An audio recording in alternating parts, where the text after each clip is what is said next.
warahmatullahi wabarakatuh.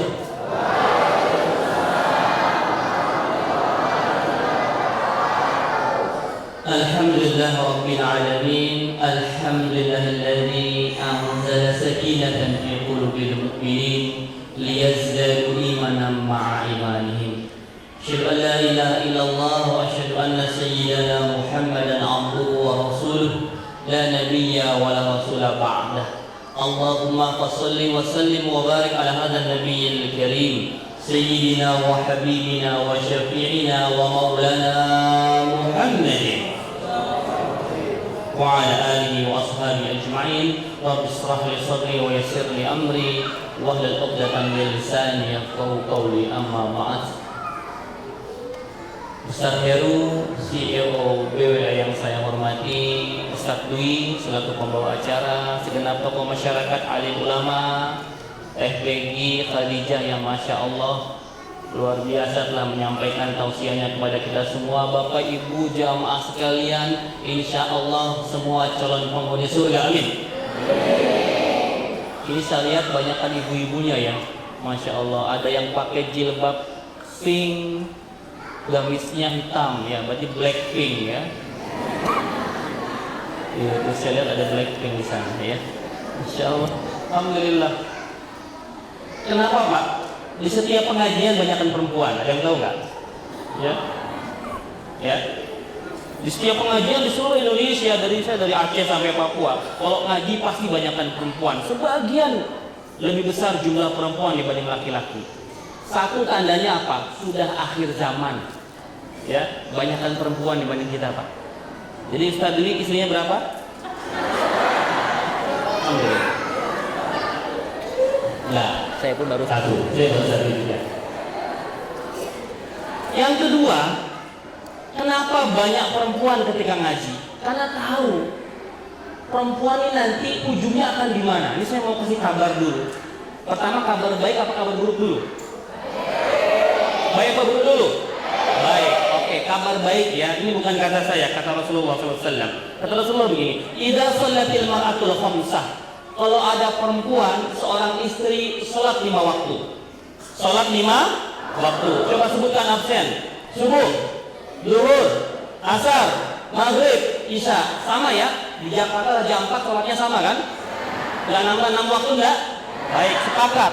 Kalau ada seorang perempuan sholat 5 waktu saja. Ustaz, perlu tahajud nggak? Nggak usah. Perlu duha nggak? Nggak usah.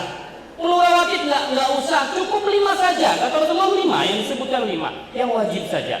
Yang kedua, wasomat syahroha, puasa di bulannya. Artinya bulan Ramadan. Cukup Ramadan saja. Senin Kamis Ustaz? Nggak usah. Asyura nggak usah. Arafah nggak usah. Ayamul bid nggak usah. Cukup Ramadan saja kata Rasulullah. Yang ketiga apa? Wa hasanat farjaha, menjaga kemaluannya, menjaga kehormatannya. Yang keempat, wa ata'at ba'laha, taat sama suaminya. Ya, ada 4 ya. Salat 5 waktu, puasa Ramadan, jaga kehormatan, taat sama suami. Apa kabar gembiranya kata Rasulullah? Dakhalat min ay abwabil jannati sa'at, maka masuklah ke pintu surga manapun yang kalian kehendaki. Ibu-ibu, akhwat yang hadir di sini, kabar gembiranya perempuan masuk surganya gampang. Cukup 4 ya. Ulangi. Sholat, puasa, jaga kehormatan, taat suami. Silakan mau masuk lewat pintu mana? Pintu sholat silakan. Pintu sedekah silakan.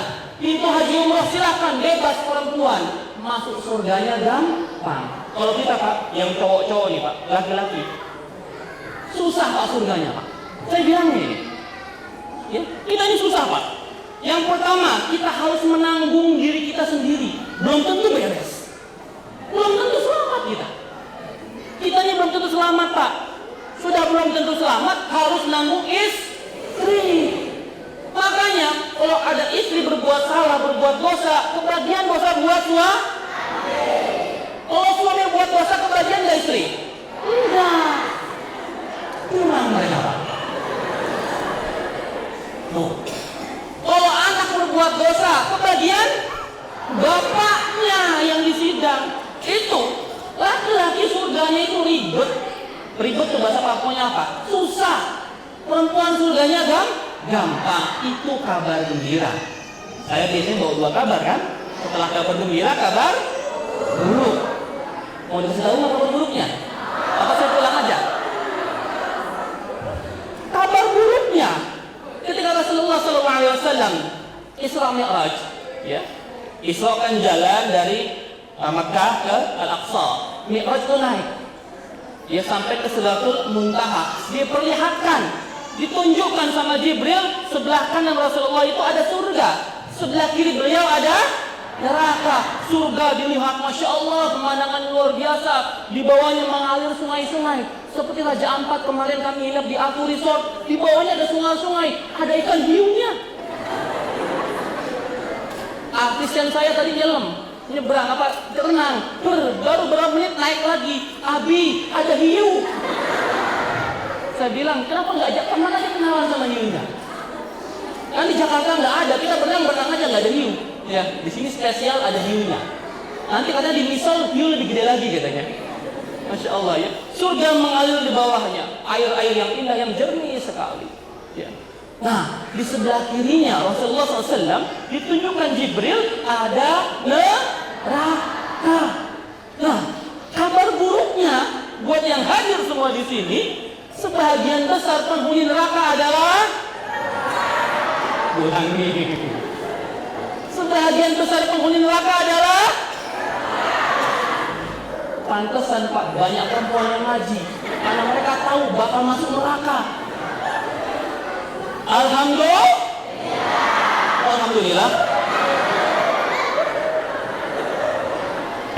Astagfirullah harusnya. Ini Ustaz ngomong apa juga ditiruin sama kalian. Waduh, hati-hati ya. Ya, istighfar ya. Astagfirullah. Ya, karena itu hadir di pengajian ini Raja Ampat mengaji dalam rangka apa? Supaya nggak masuk neraka. Kata Rasulullah, "Man salaka tariqan yaltamisu fi 'ilman, sahalallahu lahu tariqan ilal jannah." Barang siapa meringankan langkahnya datang ke tempat pengajian, datang ke majelis ilmu, maka Allah ringankan langkahnya menuju surga. Tadi saya dengar ada yang dari pulau yang paling jauh mana di sini? Yang paling jauh berapa kilometer Pak Dwi? Berapa? 5 kilometer. Paling jauh di mana? Paling jauh saya di Bogor. Kalah semua ya. Ya. Yang paling jauh sudah jauh ada yang jalan kaki. Jalan kaki ya. Maka setiap langkah jalan kakinya dari rumah ke masjid ini itu insya Allah meringankan langkah menuju surga. Ustaz, saya pakai motor Ustaz. Tidak berjalan kaki, nanti yang ke surga ban motornya. Iya enggak ya? Jadi kalau ada pengajian, makin jauh makin besar pahala. Demikian. Ya, Masya Allah. Perempuan banyak hadir di sini karena tahu perempuan banyak di neraka. Ustaz, kita pengen ke surga. Nih, pertanyaannya kan tadi katanya surganya perempuan gampang. Oh, banyakkan di neraka. Ada yang bisa jawab? Nanti saya kasih door prize. Minta ke Pak Dwi. Ada yang tahu nggak kenapa perempuan kok banyak di neraka? Tadi katanya gampang surganya. Coba nih para santri bisa unjuk tangan. Kenapa perempuan kok banyak di neraka? Ibu-ibu? Waduh, ini warga Papua nih tawadu semua. Yang nggak mau menonjolkan diri. Saya tahu ibu-ibu tahu jawabannya, tapi nggak mau menonjolkan diri. Ya. Ada sebabnya 2 saja kenapa perempuan banyak di neraka. Nih, yang pertama ini, mumpung hadir suami di sini. Yang pertama, banyak perempuan istri masuk neraka karena tidak taat sama. Jelas ya, bapak-bapak, ini senjata buat antum semua. Ya. Kalau ada istrinya macam-macam, ingat kata Ustaz, taat sama suami. Aku nih surgamu, begitu ya. Laki-laki, suami itu kunci surga bagi istrinya. Sampai kata Rasulullah SAW, "Lau kuntu amiran ahadan ayyasjuda li ahadin, la amartul mar'ata an tasjuda li zawjiha." Kata Rasulullah, kalau saja aku mengizinkan seorang makhluk bersujud kepada makhluk lainnya, maka aku akan suruh seorang istri bersujud kepada. Kalau boleh, Tuh. Saking besarnya ridho suami bagi surganya istri. Kata Rasulullah, ayyuma imra'atin matat wa zawjuha an haradin dakhalatil jannah. Kalau ada istri meninggal dunia, suaminya ridho, maka masuk langsung ke surga. Amin. Ibu-ibu diam, saya mau tanya sama bapak. Bapak-bapak, tolong jawab pertanyaan saya yang kencang suaranya. Kalau istri bapak-bapak meninggal dunia, ridho tidak? Oh, jangan komentar. Saya tahu pasti ada komentar di belakang. Jangan diintervensi, saya mau jawaban jujur. Jangan takut, jangan lihat ke sana.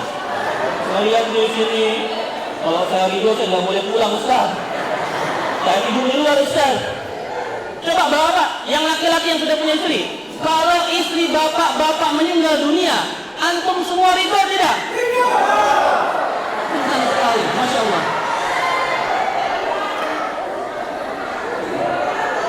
Ridho. Kaget saya. Sebentar, gantian. Ibu-ibu, kira-kira kalau ibu meninggal duluan, suami ibu-ibu ridho tidak? Tak berani mereka jawab. Ya.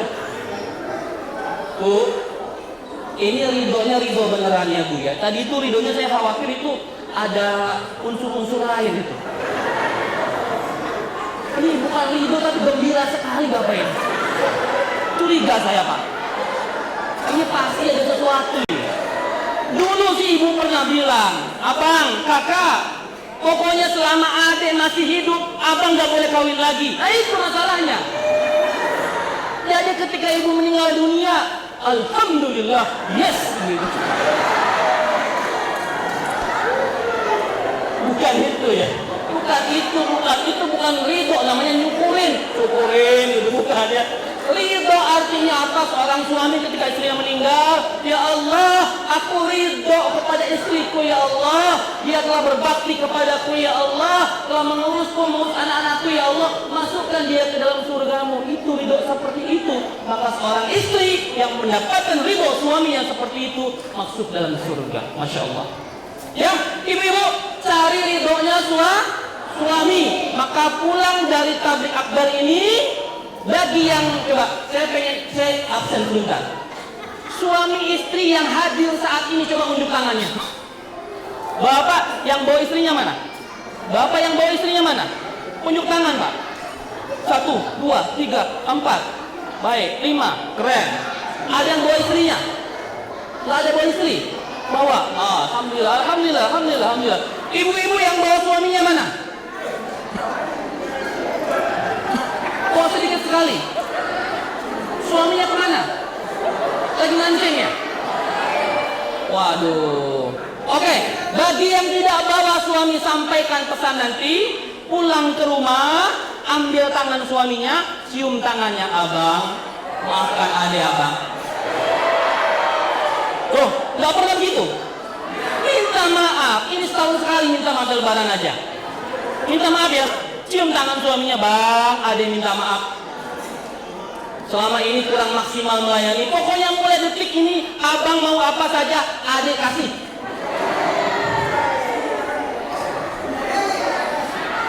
Pajek. Bisa saja pajek ya. Gitu ya.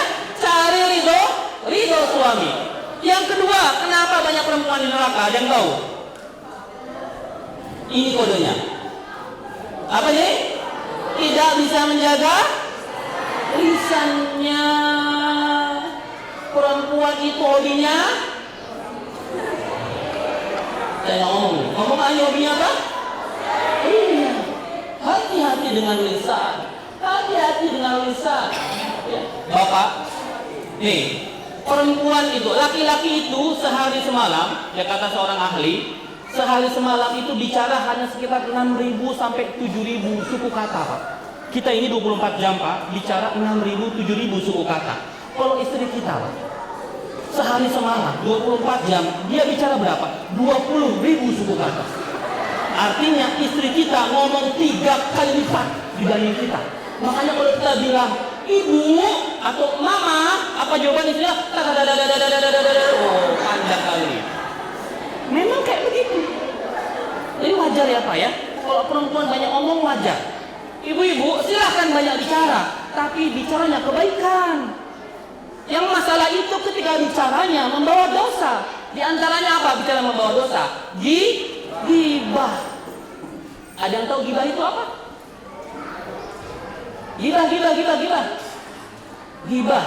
Ghibah. Atadruna mal ghibah, kata Rasulullah kepada sahabat-sahabatnya. Atadruna mal ghibah. Wahai sahabatku, kalian tahu apa tentang ghibah? Ghibah itu apa sih, kata Rasulullah? Apa jawaban sahabat? Allahu wa rasuluhu a'lam. Allah dan Rasulnya lebih tahu. Kata Rasulullah, ghibah itu engkau membicarakan sesuatu yang ada pada saudaramu dan dia tidak suka. Kata para sahabat, ya Rasulullah, kalau yang kami bicarakan itu benar, bagaimana Rasulullah? Kalau yang kalian bicarakan itu sebuah kebenaran, maka kalian telah menggibahinya. Tapi kalau yang kalian bicarakan itu sebuah kebohongan, sebuah dusta, maka kalian telah memfitnah.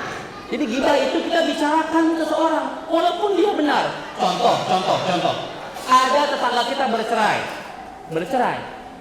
Kira-kira kalau ada perceraian, ibu misalkan bercerai, naudzubillah ya. Ibu suka tidak perceraiannya diomongin sama tetangga? Suka tidak? Itu ghibah. Walaupun dia benar bercerai, tapi dia tidak suka perceraiannya diomongin sama kita. Itu namanya ghibah. Apalagi dia tidak bercerai. Itu jadi fitnah. Hati-hati dengan lisan. Allah mengumpamakan apa? Ayyuhibbu ahadukum ayyakula lahma akhihi maitan fakarihtumuh. Al-Hujurat seperti itu ya. Orang yang menggibahi Allah umpamakan, sukakah kalian memakan daging bangkai saudara kalian sendiri? Kalian pasti akan jijik karenanya. Orang-orang suka menggibah itu bagai makan daging bangkai saudaranya. Coba ibu-ibu sama bangkai tikus berani? Tidak, ini bukan bangkai tikus tapi bangkai manusia. Makanya stop gibah. Baik. Masih dalam bulan Maulid ada beberapa ciri umatnya Rasulullah Shallallahu Alaihi Wasallam. Semoga kita masuk di antara salah satunya. Rasul ini karena yang hadir emak-emak banyak nih, ibu-ibu, saya mau kasih hadis tentang ibu-ibu lagi. Ya, bapaknya kan sedikit nih ya. Ini banyak kan ibu-ibu, saya mau kasih hadis. Rasulullah SAW pernah menyampaikan ciri-ciri orang beriman. Ciri-ciri umatnya yang beriman. Seperti apa? Man kana yu'minu billahi wal yawmil akhir, kata Rasul. Barang saya beriman kepada Allah dan hari akhir, ciri yang pertama, fala yu'dhi jarah, maka dia tidak menyakiti tetangga. Ciri orang beriman, umat Rasulullah nomor satu, tidak menyakiti tetangga. Ibu-ibu, orang beriman tidak harus hafal Quran. Orang beriman tidak harus rajin tahajud. Orang beriman tidak harus rajin sedekah, itu belakangan. Yang utama apa? Orang beriman akhlaknya baik sampai tidak menyakiti tetangganya. Ibu-ibu cek, kira-kira tetangga samping, kanan, kiri, depan, belakang, apakah ada yang terzolimi oleh kita? Sampai kata Rasul, kalau masak, banyakin apa? Banyakin kuahnya. Ya, untuk apa? Dibagikan ke tetangganya. Jadi besok ibu-ibu kalau masak semur daging, tahu semur daging? Iya, masak semur daging, dagingnya setengah kilo, kuahnya 2 panci. Daging mahal ya Pak ya. Ya udah, yang penting kita bisa berbagi. Kita masak semur 2 panci, isinya cuma setengah kilo. Assalamualaikum. Waalaikumsalam. Kakak, aku ada sedikit hadiah kuah semur. Ya terima sajalah gitu ya, daripada nggak ada begitu ya. Itu bentuk kasih kita kepada tetangga. Cek ya, nanti kira-kira tetangga kita ada yang terzolimi. Kan umat Rasulullah itu tidak menyakiti tetangganya. Ustaz, bagaimana kalau non muslim? Dia tetangga kita, dia saudara kita. Kalau tidak mengganggu, rangkul dia. Rangkul, dia saudara kita. Jangan sakiti tetangga. Yang kedua kata Rasul, ciri umat Rasulullah apa? Man kana yu'minu billahi wal yawmil akhir falyukrim dhaifahu. Barang siapa beriman kepada Allah dan hari akhir, maka dia muliakan tamunya. Ciri orang beriman kedua, yang pertama tadi tidak menyakiti tetangga, yang kedua apa? Memuliakan tamu. Memuliakan tamu. Ya. Cara mengukur keimanan sederhana. Bagaimana dia memuliakan tamunya. Besok ibu-ibu kalau mengukur iman temannya gampang. Maaf mampir ke rumah temannya, bertamu ke rumah tetangganya. Assalamualaikum, waalaikumsalam, silahkan duduk. Lihat apa yang dia suguhkan. Kalau yang dia suguhkan cuma air putih, berarti imannya selevel air putih. Kalau yang dia suguhkan ada air, ada kue, ada nasi, ada ikan bakar, segala macam, berarti imannya mantap.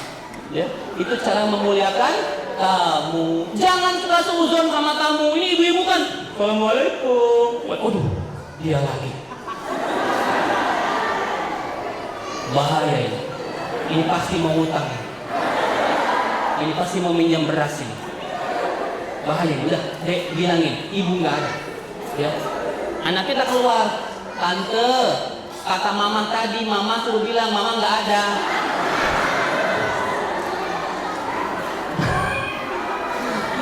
Besok kalau ngasih tahu anak kita jangan berdusta, jadi polos anak kecil ya. Jangan suzon sama tamu datang membawa rezeki, membawa berkah. Ya, semakin banyak tamu semakin berkah. Ibu mau cerita sedikit tentang bagaimana memuliakan tamu. Suatu ketika Rasulullah berkumpul bersama para sahabat, datang seorang musafir. Berjalan jauh, mukanya tuh kusut, bajunya kumal, kelihatan kelaparan. Datang masuk ke majlis Rasul, berkata, "Ya Rasulullah, aku habis berjalan jauh, sudah tidak makan beberapa hari, aku lapar sekali." Kata Rasulullah, "Wahai sahabat-sahabatku, tolong datang ke rumah istri-istriku, cari di mana rumah yang ada makanannya." Begitu. Sahabat datang ke rumah istri Rasulullah, ke Aisyah, ke Zainab, semua didatangi. Ternyata di semua rumah istri Rasulullah tidak ada makanan sedikit pun. Allahu Akbar. Rasulullah agak sedih. Kata beliau, "Sahabat-sahabatku, karena di rumah istri-istriku tidak ada makanan, maka siapa di antara kalian yang mau memuliakan tamuku hari ini?" Kata Rasulullah. Semua berebut, Bu, dan yang paling duluan ngacung itu orang yang paling miskin di antara mereka. Saya Rasulullah. Padahal dia orang miskin. Langsung melongo, serius ente? Makan aja susah, sombong bener. Tapi dia ngacung. Rasulullah mukanya berbahagia sekali. Silakan, hari ini jatahmu untuk memuliakan tamu, wahai fulan. Dibawa sama sahabat Rasulullah yang miskin tadi ke rumahnya sang tamu Rasulullah SAW. Sampai depan pintu, fulan, diam sini dulu, aku mau masuk. Assalamualaikum warahmatullahi wabarakatuh. Istriku, kita punya apa di rumah?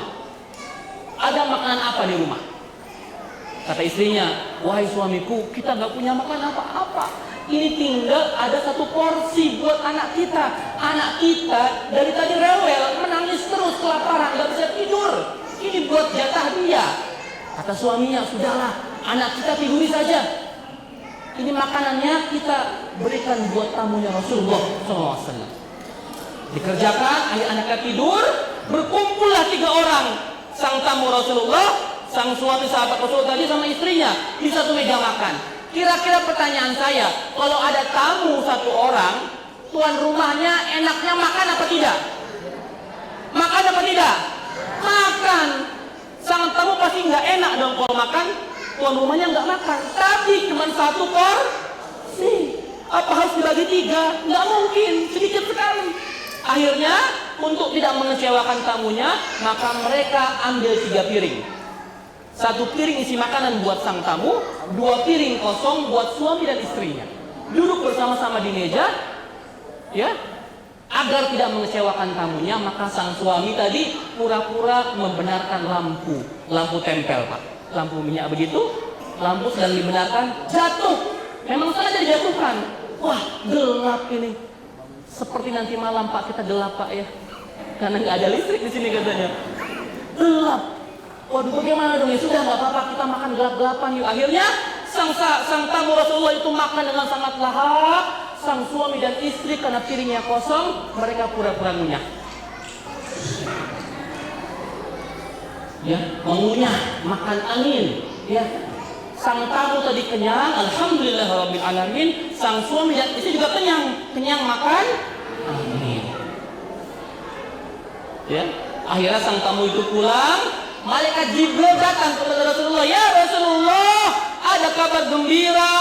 Allah menyampaikan salam kepada sahabatmu tadi. Allah tersenyum melihat kelakuan mereka." Masya Allah, itu memuliakan tamu. Ciri orang beriman memuliakan tamu. Yang ketiga, man kana yu'minu billahi wal yawmil akhir, kata Rasul, barang siapa beriman kepada Allah dan hari akhir, falyasil rahimahu, maka dia sambung tali silaturahim. Ya, sambung tali silaturahim. Bapak Ibu, jangan karena berbeda pengajiannya, berbeda ustadznya, nanti mau masuk politik berbeda pilihan politiknya, partainya, calon presidennya, segala macam, jangan sampai menghancurkan silaturahim. Sambung tali silaturahim. Yang keempat, man kana yu'minu billahi wal yawmil akhir falyaqul khairan aw yasmut. Barang siapa beriman kepada Allah dan hari akhir, maka dia ngomong yang baik-baik saja, atau lebih baik diam. Ibu-ibu, ngomong yang baik atau diam. Baik, janji saya setengah jam sudah lewat sedikit. Terima kasih atas perhatiannya. Saya benar-benar sangat bahagia bisa bertemu bersama antum semua warga dari Salawati ini. Ya, semoga perkumpulan kita hari ini tidak hanya berkumpul di dunia, tapi kelak juga kita bisa berkumpul di surga Allah Subhanahu wa taala. Amin ya rabbal alamin. Siapa yang mau ke surga unjuk tangannya? Siapa yang mau ke surga unjuk tangannya? Yang enggak unjuk tangannya ke surga nanti. Alhamdulillah, alhamdulillah. Baik, turunkan tangannya. Saya ulangi pertanyaannya. Siapa yang mau ke surga sekarang?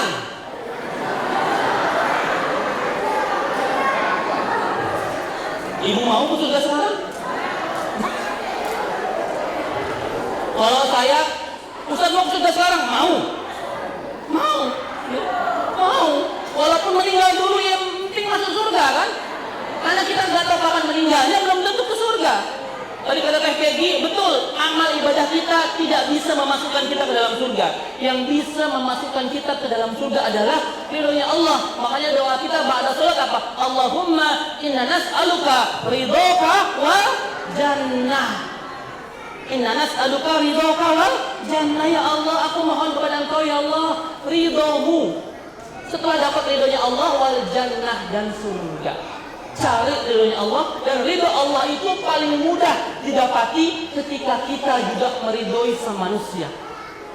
Ya, barang siapa kita menyayangi sama manusia, maka Allah akan menyayangi kita. Ibu ya, akhlakul karimah, hablum minannas. Jaga hubungan dengan tetangga, muliakan tamu, sambung tali silaturahim, dan berkata yang baik-baik saja. Terima kasih atas kehadirannya. Mari sama-sama kita berdoa kepada Allah Subhanahu wa taala, semoga perkumpulan ini Allah berkahi, Allah rahmati, dan kelak Allah akan kembali pertemukan kita di surga. Amin ya rabbal alamin. Ada sebuah syafaat yang kadang kita lupa. Yang pertama syafaatnya Rasul, yang kedua syafaat Quran, yang ketiga syafaat teman yang soleh, Pak.